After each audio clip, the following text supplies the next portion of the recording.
અમેરિકામાં ઇમિગ્રેશનની પ્રક્રિયામાં એક નાની ભૂલ પણ તમારા વર્ષોના પ્લાનને અટકાવી શકે છે. ખાસ કરીને જો તમારા પરિવારમાં કોઈનું work permit, status extension, green card અથવા માતા-પિતાને અમેરિકા બોલાવવાની પ્રક્રિયા ચાલી રહી હોય તો આ માહિતી અંત સુધી સાંભળજો. કારણ કે આજે આપણે એવા 8 મહત્વના મુદ્દાઓ સમજવાના છીએ જે તમારા પરિવારના ઇમિગ્રેશન પ્લાનને સીધી અસર કરી શકે છે. સૌથી પહેલા વાત કરીએ નવા ઇમિગ્રેશન ફોર્મ્સની, કારણ કે અહીં એક તારીખ ખાસ યાદ રાખવાની છે: 15 સપ્ટેમ્બર 2026. જો તમે ફોર્મ I-539 દ્વારા તમારો નોન ઇમિગ્રન્ટ સ્ટેટસ વધારવા અથવા બદલવા માટે અરજી કરો છો, અથવા ફોર્મ I-765 દ્વારા વર્ક પરમિટ એટલે કે EAD માટે અરજી કરો છો, તો નવા વર્ઝનના ફોર્મનો ઉપયોગ કરવો અત્યંત મહત્વનો બની શકે છે. જૂનું ફોર્મ હાથમાં હોય અને એ જ મોકલી દો તો શું થશે? તમારી આખી અરજી રિજેક્ટ થવાનું જોખમ ઊભું થઈ શકે છે. સૌથી મહત્વની વાત એ છે કે જૂના ફોર્મ માટે કોઈ લાંબો ગ્રેસ પીરિયડ મળશે એવું માનીને ન ચાલશો. એટલે અમેરિકામાં રહેતા ભારતીયો અને ગુજરાતીઓ 15 સપ્ટેમ્બર નજીક આવે તે પહેલા તમારા ફોર્મનું વર્ઝન ચોક્કસ ચેક કરી લો અને ફોર્મ હંમેશા સત્તાવાર USCIS વેબસાઇટ પરથી જ ડાઉનલોડ કરો. હવે બીજો મુદ્દો તો ખાસ કરીને એવા ભારતીય પરિવાર માટે છે જેમના બાળકો ગ્રીન કાર્ડની લાંબી લાઈનમાં છે. ઘણી વખત માતા-પિતા વર્ષોથી ગ્રીન કાર્ડની રાહ જોતા હોય છે અને આ દરમિયાન બાળક 21 વર્ષનું થઈ જાય છે. તેને ઇમિગ્રેશનની ભાષામાં અસાઇન આઉટ કહેવામાં આવે છે. એટલે કે બાળકની ઉંમર 21 વર્ષ વટાવી જાય તો તે કેટલીક કેટેગરીમાં માતા-પિતાની અરજી હેઠળ બાળક તરીકે રહી શકતું નથી. અહીં CSPA એટલે કે ચાઇલ્ડ સ્ટેટસ પ્રોટેક્શન એક્ટ ખૂબ મહત્વનો બને છે. CSPA હેઠળ બાળકની ઉંમર કેવી રીતે ગણાય છે, કઈ તારીખને આધાર માનવામાં આવે છે અને વિઝા ક્યારે ઉપલબ્ધ થાય છે, આ બધું અત્યંત મહત્વનું છે. એટલે જો તમારા પરિવારમાં 18, 19, 20 કે 21 વર્ષની નજીકનું બાળક છે અને ગ્રીન કાર્ડની પ્રક્રિયા ચાલી રહી છે તો માત્ર જન્મ તારીખ જોઈને નિર્ણય ન લો. પ્રાયોરિટી ડેટ, વિઝા બુલેટિન અને લાગુ CSPA નિયમો પ્રમાણે ઉંમરની ગણતરી કરાવવી જરૂરી છે. ખાસ કરીને ભારતીય પરિવારો માટે આ મુદ્દો ગંભીર છે, કારણ કે ભારત માટે ઘણા એમ્પ્લોયમેન્ટ અને ફેમિલી બેઝડ કેટેગરીઝમાં લાંબો બેકલોગ જોવા મળે છે. એટલે એક તારીખ ચૂકી જવાથી બાળકના ઇમિગ્રેશન સ્ટેટસ પર અસર પડી શકે છે. અને હવે ત્રીજો મુદ્દો, ઘણા ગુજરાતી પરિવારોનો સીધો સવાલ હોય છે કે હું અમેરિકાનો સિટીઝન છું, તો શું હું મારા માતા-પિતાને ગ્રીન કાર્ડ અપાવી શકું? જવાબ છે હા. જો તમે ઓછામાં ઓછા 21 વર્ષના અમેરિકન સિટીઝન છો તો તમે તમારા માતા-પિતા માટે ફોર્મ I-130 ફાઇલ કરી શકો છો. અહીં એક ખૂબ જ મહત્વની વાત સમજવી જરૂરી છે. માત્ર ગ્રીન કાર્ડ હોલ્ડર એટલે કે લોફુલ પરમેનન્ટ રેસિડેન્ટ પોતાના માતા-પિતાને આ ઇમિડિયેટ રિલેટિવ કેટેગરી હેઠળ સ્પોન્સર કરી શકતો નથી. માતા-પિતા માટે આ કેટેગરી અમેરિકન સિટીઝનના 21 વર્ષ કે તેથી વધુ ઉંમરના સંતાન માટે ઉપલબ્ધ છે. ઇમિડિયેટ રિલેટિવ કેટેગરીમાં વાર્ષિક વિઝા કોટા જેવી ફેમિલી પ્રેફરન્સ કેટેગરીની મર્યાદા લાગતી નથી, પરંતુ તેનો અર્થ એવો નથી કે કાગળ ફાઇલ કર્યા પછી બીજા જ દિવસે માતા-પિતા અમેરિકા આવી જશે. USCIS પ્રોસેસિંગ નેશનલ વિઝા સેન્ટરની પ્રક્રિયા, દસ્તાવેજોની ચકાસણી, મેડિકલ અને ઇન્ટરવ્યૂ જેવી ઘણી સ્ટેપ્સ હોય છે અને સમગ્ર પ્રક્રિયાનો સમય કેસ પ્રમાણે બદલાઈ શકે છે. હવે અહીંથી ચોથો મુદ્દો આવે છે અને આ મુદ્દો ખાસ કરીને અમેરિકામાં રહેતા એવા ભારતીયો માટે મહત્વનો છે જેઓ પોતાના માતા-પિતાને અમેરિકા બોલાવી રહ્યા છે.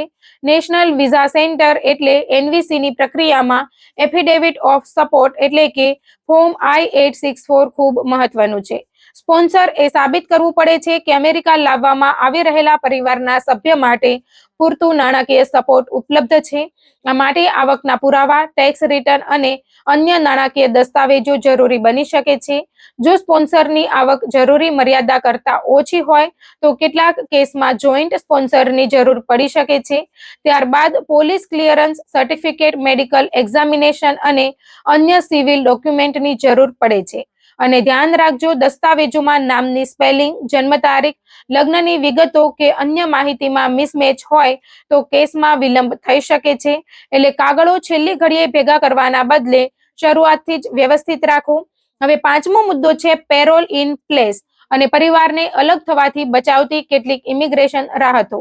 અમેરિકામાં એવા લોકો પણ છે જેઓ પાસે કાયદેસર ઇમિગ્રેશન સ્ટેટસ નથી, પરંતુ તેમના પરિવારના સભ્ય અમેરિકન સિટીઝન છે આવા ચોક્કસ સંજોગોમાં કેટલીક રાહત અથવા ખાસ પ્રક્રિયાઓ લાગુ પડી શકે છે. પરંતુ અહીં સૌથી મોટી ભૂલ શું થાય છે? લોકો સોશિયલ મીડિયા પરનો એક વિડીયો જોઈને માની લે છે કે હવે દરેક અનડોક્યુમેન્ટેડ વ્યક્તિ અમેરિકા છોડ્યા વગર ગ્રીન કાર્ડ મેળવી શકે છે. આવું માનવું ખતરનાક છે. પેરોલ ઇન પ્લેસ અથવા અન્ય રાહત દરેક વ્યક્તિને આપમેળે મળતી નથી અને એલિજિબિલિટી તારીખો, પરિવારનો સંબંધ તથા વ્યક્તિના ઇમિગ્રેશન ઇતિહાસ જેવા મુદ્દા મહત્વના બની શકે છે. કેટલાક કેસમાં અનલોફુલ પ્રેઝન્સના કારણે બહાર જતા 3 વર્ષ અથવા 10 વર્ષના બાર્સ જેવા ગંભીર પરિણામો પણ આવી શકે છે. તેથી I-601A જેવા વૈવરની જરૂરિયાત હોય તો યોગ્ય કાનૂની સલાહ લેવી ખૂબ જ જરૂરી છે. હવે છઠ્ઠો મુદ્દો, ફેમિલી પ્રેફરન્સ કેટેગરીઝ અને વિઝા રેટ્રોગ્રેશન. અમેરિકામાં રહેતા ઘણા ભારતીયો પોતાના ભાઈ બહેન, બાળકો અથવા અન્ય પરિવારજનોને લાંબા સમયથી અમેરિકા લાવવાની રાહ જોઈ રહ્યા છે. પરંતુ ફેમિલી પ્રેફરન્સ કેટેગરીઝમાં વાર્ષિક વિઝા મર્યાદા હોવાથી કેટલાક કેસમાં રાહ બહુ લાંબી થઈ શકે છે. એટલે વિઝા બુલેટિન અહીં તમારા પરિવાર માટે ખૂબ મહત્વનું દસ્તાવેજ છે. તેમાં ડેટ્સ ફોર ફાઇલિંગ અને ફાઇનલ એક્શન ડેટ્સ જેવા અલગ ચાર્ટ હોય છે. પ્રાયોરિટી ડેટ આગળ વધી રહી છે કે અટકી છે કે ક્યારેક પાછળ જઈ રહી છે, એટલે કે રેટ્રોગ્રેશન થઈ રહી છે, તે જોવું જરૂરી છે. ખાસ કરીને ભારત જેવા દેશ માટે બેકલોગ ધરાવતી કેટેગરીમાં આ તારીખો પર સતત નજર રાખવી જરૂરી છે. 1 મહિને તારીખ આગળ આવી હોય એટલે હવે ઝડપથી ગ્રીન કાર્ડ મળી જશે એવું માનશો નહીં, કારણ કે વિઝા બુલેટિનમાં ફરીથી રેટ્રોગ્રેશન પણ થઈ શકે છે. અને હવે 7મો મુદ્દો, સ્કેમથી સાવધાન. અમેરિકામાં રહેતા ભારતીયો અને ગુજરાતીઓમાં ઘણા લોકો પોતાના પરિવારને અમેરિકા લાવવા માટે એજન્ટોનો સંપર્ક કરે છે. અહીં જો કોઈ તમને કહે કે 100% ગ્રીન કાર્ડ કરાવી આપીશ, વિઝા ગેરંટીડ છે, ઇન્ટરવ્યુની જરૂર નહીં પડે અથવા અમારી અંદર સેટિંગ છે, તો તરત સાવધાન થઈ જજો. કોઈ એજન્ટ તમને ગ્રીન કાર્ડની ગેરંટી આપી શકતો નથી. ઇમિગ્રેશન પ્રક્રિયા માટે માત્ર અધિકૃત સરકારી માહિતી અને યોગ્ય રીતે લાયસન્સ ધરાવતા ઇમિગ્રેશન પ્રોફેશનલની સલાહ પર આધાર રાખો. ખાસ કરીને વોટ્સઅપ પર આવતી PDF, YouTube વિડીયો અથવા ફેસબુક પોસ્ટને સત્તાવાર નિયમ માનીને કોઈ મોટો નિર્ણય ન લો. અને હવે છેલ્લો પરંતુ સૌથી મહત્વનો મુદ્દો, આજથી જ તૈયારી શરૂ કરો.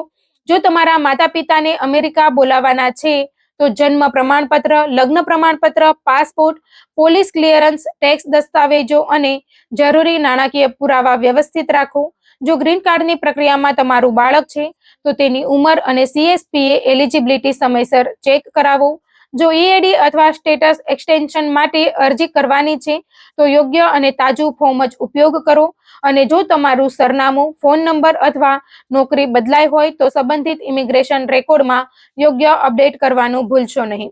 કારણ કે ઘણી વખત સમસ્યા કોઈ મોટા કાયદાકીય મુદ્દાથી નહીં, પરંતુ એક નાનકડા કમ્યુનિકેશન ગેપથી ઊભી થાય છે.